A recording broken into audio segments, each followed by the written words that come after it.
제가 그 신학대학교 1학년 때였습니다. 1학년 때 경험했던 그 충격적인 것이 있어서 지금도 계속 그 충격이 문득문득 이게 떠오르는데, 제가 제 나름대로 그래도 책을 좀 읽는다고 생각을 했어요. 책을 읽고 이해할 수 있다. 뒤처지진 않는다. 뭐 뛰어나진 않아도 뒤처지진 않는다고 생각을 했었어요. 그런데 1학년 1학기 첫 시간에 뭘 배우냐면 기독교 철학개론이라는 것을 배웠습니다. 기독교 철학개론 그 공부를 하면서 책을 딱 펼치는데, 와, 하얀 건 종이고 검은 건 글씨라는 걸 그대로 그냥 경험할 수 있게 되었습니다. 저희는 1학년 1학기 때 그 기독교 철학 개론을 배웠어요. 정말 읽는데 정말 하나도 이해가 안 되는 거예요. 그래서 저희들끼리도 저만뿐만 아니라 저희 같은 들어온 동기생들 다 그랬거든요. 그래서 우리가 지금 유치원을 제대로 못 나왔나 보다. 우리가 이렇게 국어를 못할 수 있나. 서로 막 그렇게 위로하면서 했었던 경험이 있습니다.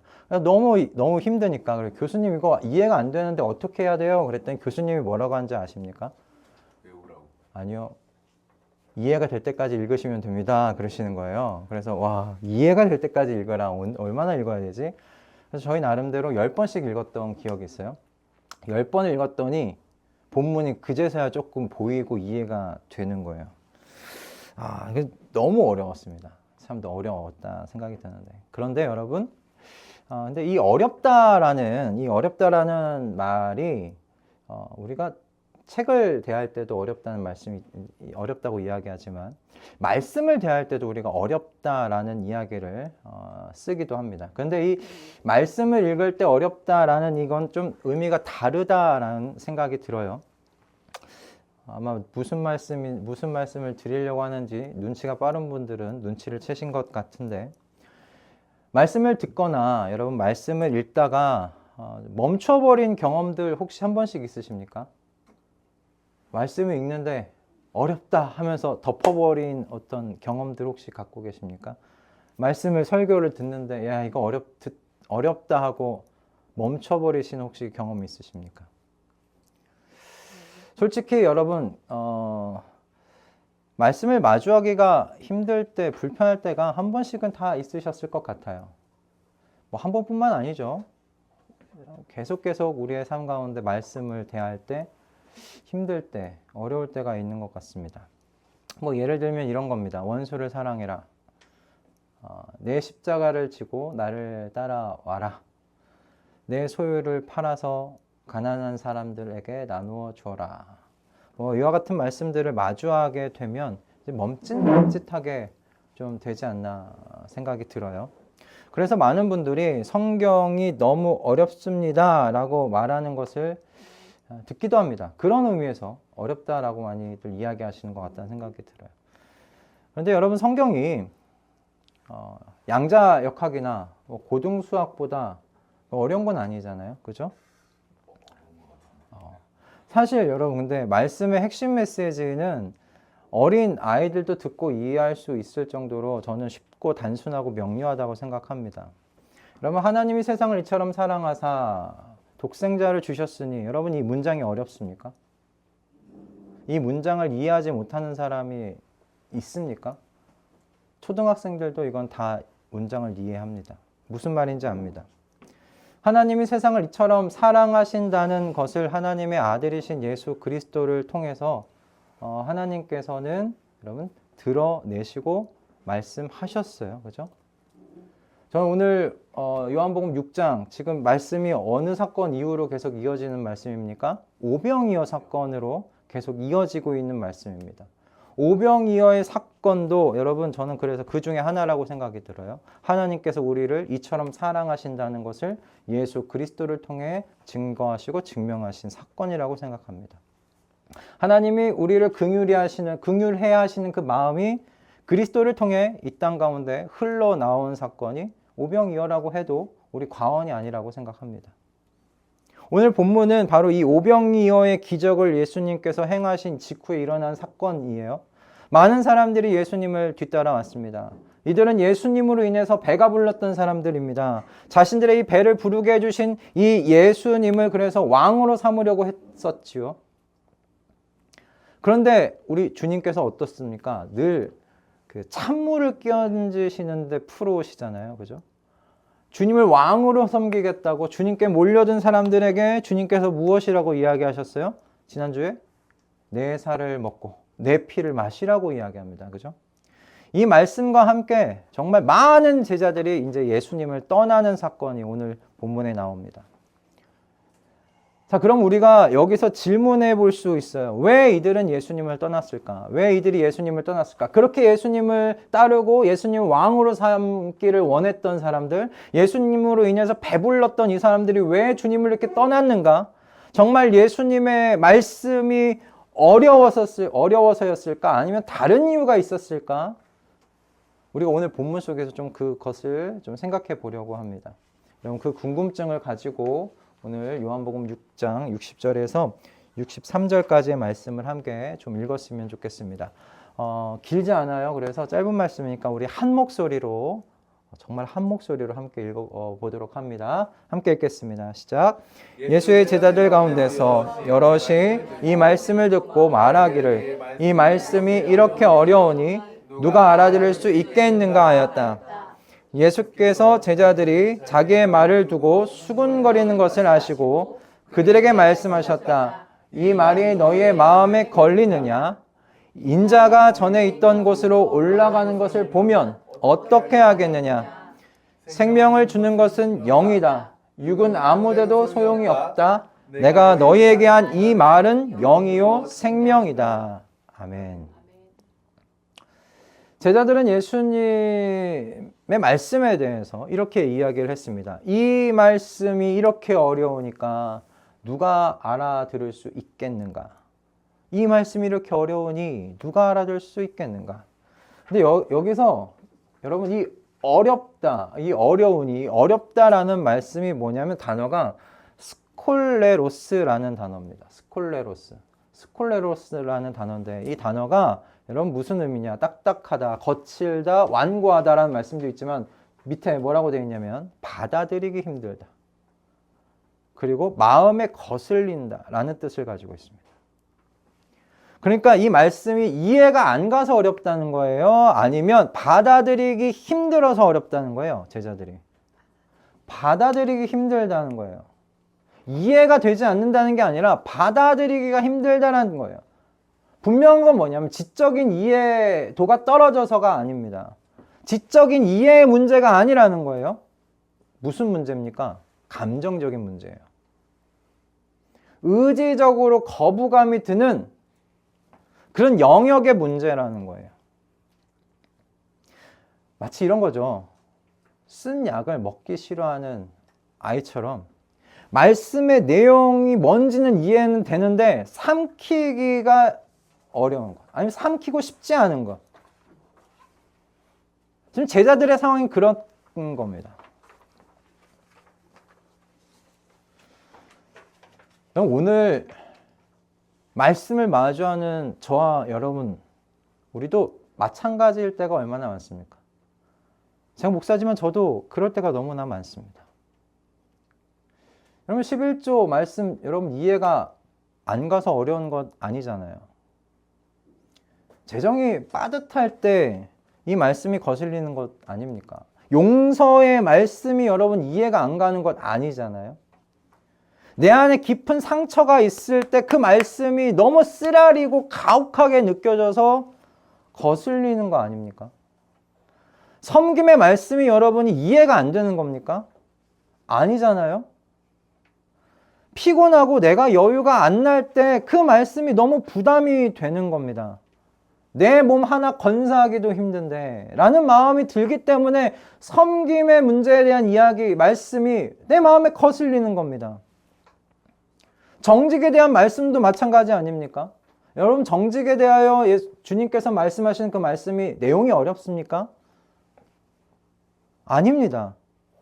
문제는 내가 정직하면 불이익을 볼 것 같은 것이 예상이 되니까 이 말씀을 덮어버리고 싶은 것 아닙니까? 지적인 이해의 문제가 아닙니다. 감정적으로 거슬리는 겁니다. 의지적으로 거슬리는 겁니다. 주님의 말씀이요, 문장과 단어가 어려운 게 아닙니다. 이 말씀 자체가 내 가치관, 내 욕망, 내 계획, 내 감정하고 충돌이 일어나니까 어려운 겁니다. 듣고 싶지 않은 겁니다. 덮어버리고 싶어지는 것이죠. 여러분, 하나님께서요, 그런데 우리의 이 마음의 본질을 꿰뚫어 보고 계세요. 그러니까 하나님이신 예수 그리스도께서요, 제자들의 제자들이 이 수군거렸다는 게 뒤에서 막 말했다는 게 아니에요. 마음에서 일어난 소리예요. 마음에서 일어난 그 수군거림, 그 마음의 소리를 아시고는 이렇게 그래서 물으신 거예요. 이 말이 너희의 마음에 걸리느냐? 내 말이 너희의 마음에 걸리고 있느냐? 걸림돌이 되고 있느냐? 이 얘기하는 거예요. 여기서 걸린다라는 말은 뭐냐면 스칸달리조입니다. 스칸달리조.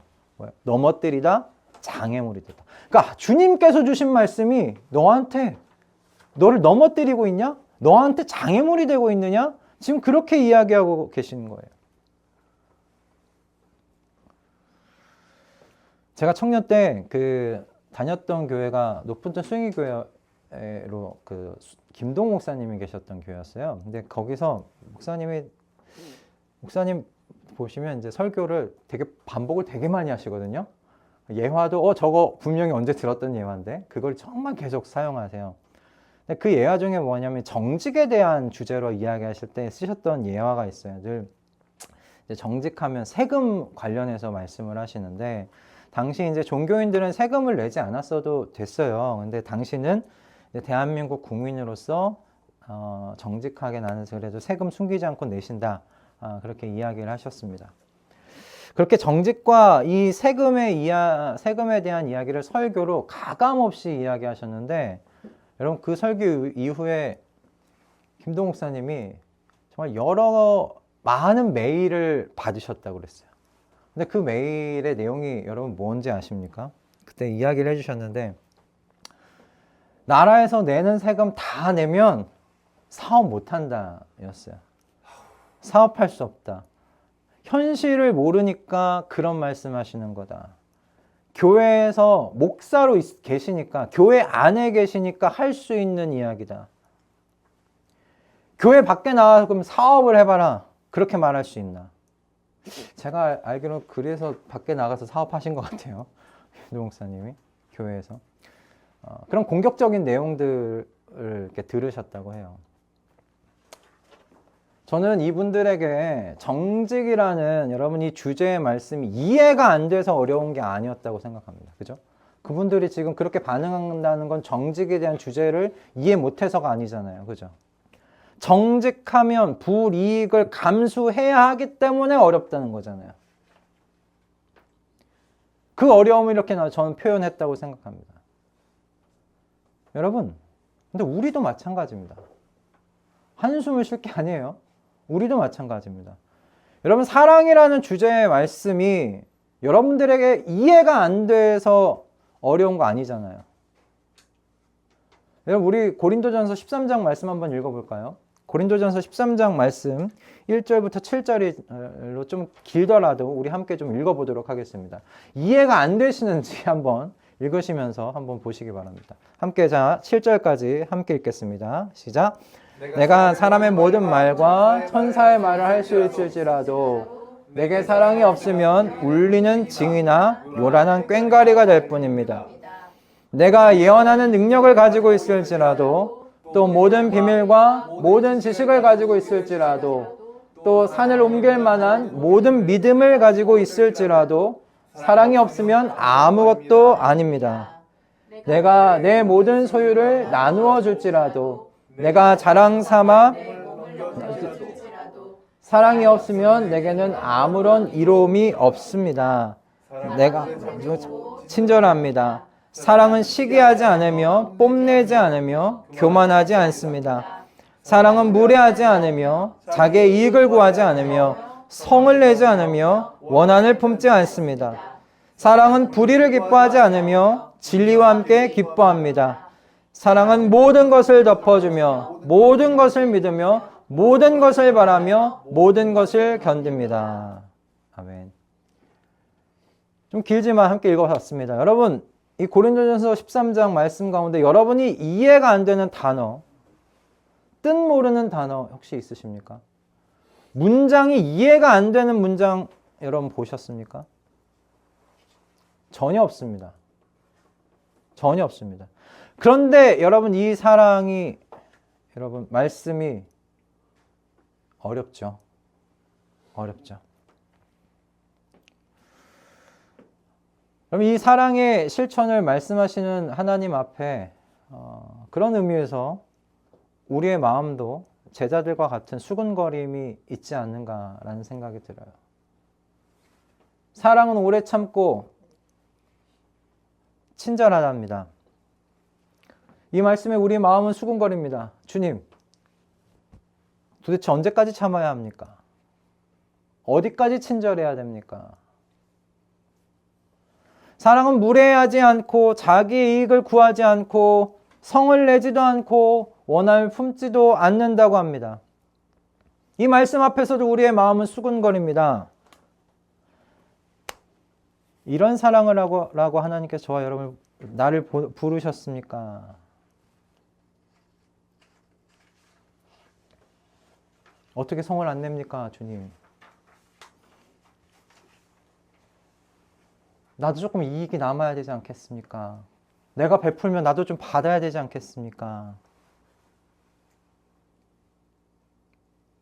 이 말씀이 어렵습니다. 이 말씀이 내게 걸립니다.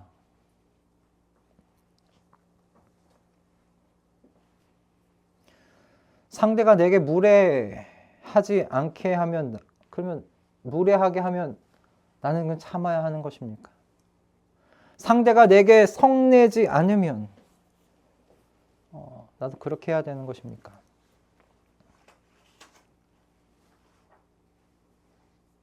마음 가운데 그런 수근거림이 올라옵니다.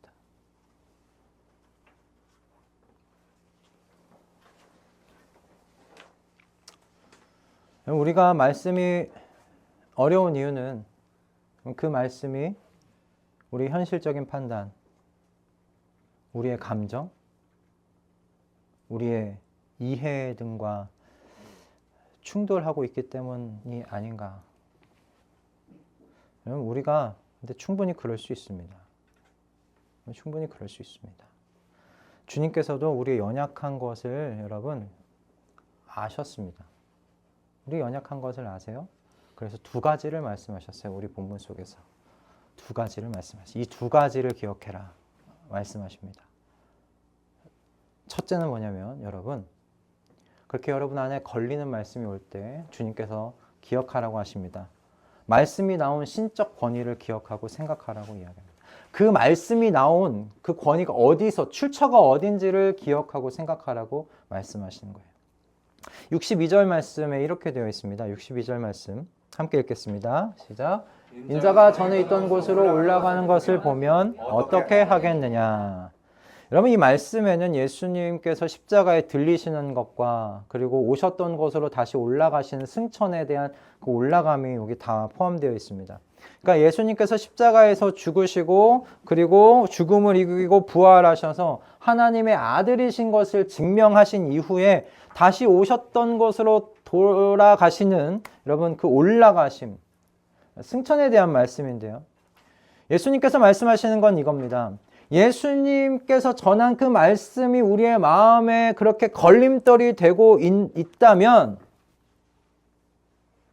내가 하나님의 아들이라는 것이 증명되었을 때 그때에도 내 말이 걸림돌이 된다고 그렇게 말할 거냐? 그렇게 주님께서 이야기하시는 거예요. 제자들이 그렇게 마음에 계속 걸린다고 이야기하는데 야, 잘 생각해봐라. 내가 하나님의 아들이라는 걸 죽고 부활하고 증명한 다음에 내가 하나님의 나라로 올라갔을 때도 너희는 내 말이 걸린다라고 그렇게 이야기할 거냐? 지금 그 말씀이세요. 그러니까 우리한테 이 말씀을 적용시켜보면 이겁니다. 여러분 각자에게, 저에게 걸려 넘어지게 하는 말씀이 혹시 있다면, 그렇다면 그 말씀이 어디에서부터 시작된 말씀인지를 생각해 보라는 말씀입니다. 그 말씀의 출처가 어딘지를 내 정신을 흔들어 깨워서 생각해 보라고 이야기하시는 겁니다. 다들 알죠? 이게 주님이 주신 말씀이라는 걸. 근데 주신 이 주님이 어떤 분인지를 기억해 보라는 거예요. 십자가에서 죽고 부활하셔서 하나님의 아들이시라는 것을 증명하셨습니다. 그리고 내려오신 곳으로, 오신 곳으로 다시 올라가셨습니다. 그 하나님의 아들이 우리에게 주신 말씀이다라는 거예요. 여러분, 우리에게 지금 걸리는 그 말씀이요, 어디 매우 존경할 만한 사람이 우리에게 준 말씀이 아닙니다. 출처가 그 어떤 사람에서 온 말씀이 아니에요. 그 말씀은 천지를 창조하신 분, 이 세상을 너무 사랑하셔서 영광의 자리를 뒤로 하시고 종의 형체를 가지고 이 땅에 오신 분, 모든 것을 꿰뚫으시고 아시는 그 하나님께서 주신 말씀입니다. 그러므로 여러분, 그 말씀에는 세상과 우리가 건강하게, 풍성하게 살 수 있는 삶의 원리가 그 말씀 안에 지금 숨겨져 있고 담겨져 있는 것이라고 여러분 생각하셔도 되지 않겠습니까? 또한 여러분, 어떤 분께서 주신 겁니까? 십자가에서 죽고 부활하신 분께서 주신 겁니다. 왜 그분께서 십자가에서 죽고 부활하신 겁니까? 저와 여러분을 이처럼 사랑하셔서 그렇게 하신 것 아닙니까? 저와 여러분을 이처럼 사랑하신 그분께서 주신 말씀입니다. 여러분을 망가뜨리고 여러분을 피폐하게 만들기 위해서 그런 목적으로 그 말씀을 우리에게 주셨겠습니까? 그럴 수가 없습니다. 그럴 수가 없습니다. 여러분, 그러므로 말씀이 우리 가운데 걸림돌이 될 때마다, 나를 넘어지게 하는 말씀으로 나에게 다가올 때마다, 여러분, 이 말씀이 어느 출처에서 온 것인지를 여러분 기억하시고 생각해 보실 수 있기를 바랍니다. 이 말씀을 하신 분께서 어떤 분이신지를 여러분 생각하고 또 생각해 보실 수 있기 바랍니다. 그래서 하나님의 권위가 담긴 이 모든 말씀에 우리가 결국에 아멘으로 답할 수 있는 저와 여러분이 되어지기를 주님의 이름으로 축복합니다. 처음에 아멘으로 안 나올 수 있어요. 처음 아멘, 듣자마자 아멘 안 할 수 있어요. 하지만 그때 생각해 보는 거예요. 이 말씀이 어디서부터 왔는지, 이 말씀이 어디로부터 왔는지, 어떤 마음으로 이분이 이 주님께서 이 말씀을 내게 주셨을지 생각해 보고 또 생각해 보고, 그래서 결국에는 아멘, 그렇게 하나님께 답할 수 있는 저와 여러분 되어지기를 주님의 이름으로 축복합니다. 두 번째로 여러분 우리가 기억할 건 이겁니다. 여러분, 오늘 말씀에도 나와 있는 대로 여러분, 생명은 영으로부터 온다는 것을 여러분 기억하고 생각해 보시라는 것입니다. 말씀이 내 마음에 걸릴 때마다 여러분, 생명은 영으로부터 온다. 그것을 한번 생각해 보세요. 우리 63절 말씀인데요. 함께 좀 짧은 말씀입니다. 같이 읽어보도록 하겠습니다. 63절 말씀 함께 읽겠습니다. 생명을 주는 것은 영이다. 육은 아무 데도 소용없다. 내가 너에게 한 이 말은 영이요 생명이다. 아멘. 여기서 먼저 오해가 없으셨으면 하는 것은, 여러분, 이 말씀이 우리의 어떤 육체, 물질적인 것, 여러분 이런 것들을 다 부정하는 말씀이 아닙니다. 다 헛된 거야, 다 쓸모없는 거야 라고 이야기하는 게 아닙니다. 예수님께서 말씀하시는 여기서의 육은요, 뭐냐면 하나님과 완전히 분리된, 하나님과는 상관없는, 하나님 아예 생각도 없는 사람의 관점을 이야기합니다. 그리고 영적인 진리와는 아무 상관없이 그냥 내 감각, 내 감정, 그리고 내가 욕망하는 것, 내가 욕심내는 것, 그것에 의존하는 사람의 태도를 이 육이라고 이야기하는 거예요. 그런 것들은 이제 아무데도 소용이 없다라는 말씀인데, 여러분, 물론 이런 삶의 태도, 하나님과 상관없이 내가 생각하는 사람의 가치관, 관점, 내가 갖고 있는 욕망, 그죠? 욕심, 여러분 이런 것들이 이 땅에서 사는데 유용할 수 있습니다. 유용할 수 있습니다. 여러분 이런 것들로 여러분 성공이라고 이 땅에서 성공이라고 불리는 것들을 여러분 달성할 수 있습니다. 그죠? 욕망을 통해서 이 땅에서 성공이라고 생각하는 것들을 붙잡는 사람들이 얼마나 많습니까? 하지만 여러분을 하나님과 함께 사는 영원한 여러분 생명을 이런 것들이 살게 할 수는 없습니다. 하나님과 함께 사는 영원한 생명을 이런 것들은 살게 할 수 없습니다. 여러분 분명히 여러분 기억하셔야 됩니다. 하나님과 하나님의 진리와 연관되어 있지 않은 것, 이 모든 것들은요, 여러분이 죽을 때 그 죽음과 함께 끝납니다. 죽음을 넘어설 수가 없습니다. 여러분들이 가지고 있는 세상의 성공이 죽음과 함께 끝나지 죽음 다음으로 이어집니까? 명예와 유명세와 이 모든 것들이 죽음을 넘어섭니까? 내가 죽으면 끝납니다. 몸이 썩는 것과 같이 그건 썩어 없어지는 것들입니다. 여러분 우리를 걸리게 하는 예수님의 말씀을 그러므로 대할 때마다 생명을 주는 것, 영원히 우리에게 주는 그 생명을 얘기합니다. 그 생명을 주는 건 영이다. 내가 너희에게 한 이 말은 영이요 생명이다 라는 이 말씀을 여러분 기억하실 수 있기 바랍니다.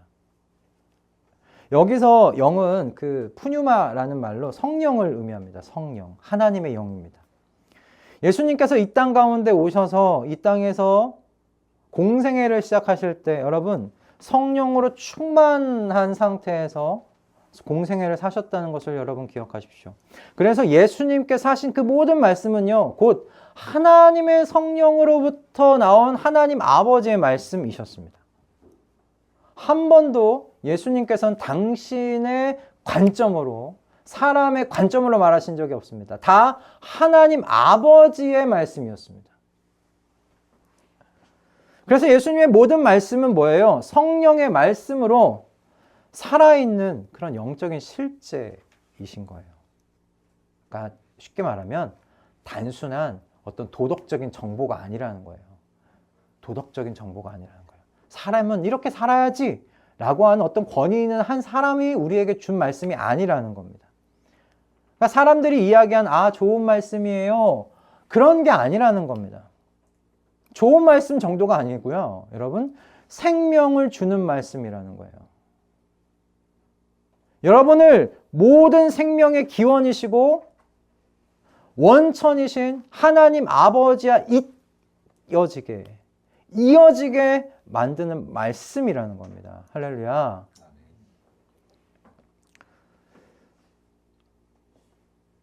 그렇게 하나님과 우리를 이어지게 해주시는 그 말씀이 뭐냐면 우리가 걸리는 말씀인 거예요.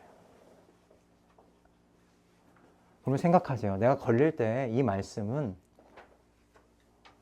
누구 도덕적인 어떤 권위 있는 사람이 내게 준 게 아니라 하나님 아버지가 날 이어주는 말씀이구나. 생명이 계신 그 하나님 아버지가 날 이어주는 말씀이구나. 여러분 그것을 기억하실 수 있길 바랍니다. 그러면 내 마음에 좀 걸려도 조금 지나서 아멘 할 수 있어요. 아멘 할 수 있어요. 그렇게 우리 고백하는 저와 여러분 되어지기를 주님의 이름으로 축복합니다. 아멘. 말씀을 좀 정리하면서 마지막으로 이야기 드리고 싶은 것은 여러분 반드시 알아두셔야 될 것들이 저와 여러분 모두가 예수 그리스도와 같이 여러분 성령에 의해서 살아가게 된 사람들이라는 사실을 여러분 꼭 기억하시기 바랍니다. 우리도 예수 그리스도와 같이 성령을 갖고 있는 사람들 되었습니다. 성령에 의해서 성령으로 살아가는 사람들이 되었습니다. 예수님께서 성령에 충만해지면 어떻게 살 수 있는지를 우리의 눈높이로 말씀 속에서 보여주신 거예요. 그죠? 여러분 예수님께서 하나님의 아들이셨어요. 그렇지만 이 땅에서 온전하신 사람이셨죠. 이런 예수님의 마음에 여러분 걸리는 하나님의 말씀 없으셨을까요? 예수님은 한 번도 하나님의 말씀이 마음 가운데 걸린 적이 없으셨나요? 예수님도 하나님 아버지의 말씀에 하나 걸린 게 있었어요. 여러분. 뭐였는지 아시겠어요? 그렇죠. 십자가입니다. 십자가에 가서 죽어라. 라는 아버지의 말씀이 예수님의 마음에 걸렸어요. 여러분, 겟세마네에서 예수님께서 뭐라고 기도를 하셨는지 여러분 기억하시잖아요. 이 잔을 내게서 지나가게 해주실 수만 있으시다면, 이 십자가 위에서 죽는 이 잔을 제게서 아버지 지나가게만 해주실 수 있다면, 제가 십자가에서 죽지 않고도 아버지의 계획이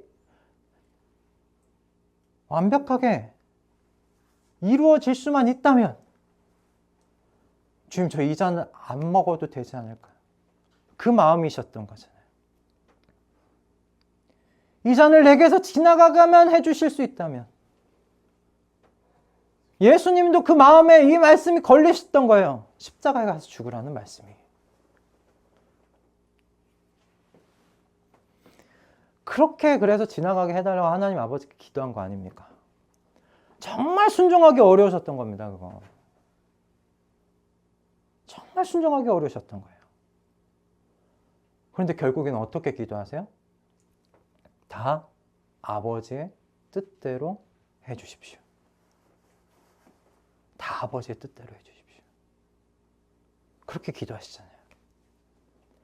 치열하게 그 마음 가운데 그 단 한 줄이지만 여러분, 그 단 한 줄로 주님은 새벽녘까지 기도하신 겁니다. 땀방울이 빗방울이 되도록 그렇게 기도하신 겁니다. 이 잔이 내게서 좀 치워질 수만 있다면, 빗겨날 수 있다면, 그 방법이 있다면 비켜가게 좀 해주십시오. 인간적으로 하나님 아버지께 기도했습니다. 그런데 주님께서 결국엔 모든 것이 주님의 뜻대로 되게 해주십시오. 아멘으로 기도하십니다. 어떻게 그러실 수 있었나 생각해보고 또 생각해보는데, 예수님께서 성령의 사람이셨기 때문에, 성령의 이끌리심을 받는 이 땅 가운데 사람으로 존재하셨기 때문에, 하나님 아버지의 십자가에서 죽으라는 그 말씀까지 순종하실 수 있었다 생각합니다. 그리고 여러분, 그렇게 그리스도 안에 있는 모든 사람들을 그래서 생명으로 인도하셨죠. 마찬가지입니다. 성령의 충만함 속에만 여러분 그리스도인이 하나님의 모든 말씀에 예수님과 같이 아멘으로 받을 수 있게 될 줄 믿습니다. 우리가 성령 충만함 가운데 있지 아니하면 우리가 아멘으로 받을 수 없는 일들이 부지기수입니다. 우리의 삶 가운데. 그러니 여러분, 우리가 정말 추구하셔야 되는 게 무엇이냐면, 세상에서 성공하는 거 추구하지 마십시오. 너무 임원 되지 못할 수도 있어요. 굳이 임원, 그죠? 그건 우리 추구하다 주님께서 주신 선물이죠. 그런데 우리가 정말 추구해야 될 것은 무엇입니까? 하나님 아버지께서 우리에게 주신 모든 말씀에 아멘으로 답할 수 있도록 성령 충만을 추구하실 수 있기를 바랍니다. 성령의 사람이 되기를 강하게 소망하실 수 있기 바랍니다. 그것을 욕망하세요. 그것을 욕심내세요. 여러분 더 이상 사람의 관점, 사람의 감각, 사람의 감정, 사람의 욕망으로 만 사는 사람이 아닙니다. 하나님의 성령의 이끄심을 따라서 예수님께서 사셨듯이 우리도 그렇게 살아가는 사람들로 다시 태어난 줄로 믿습니다. 할렐루야. 아멘.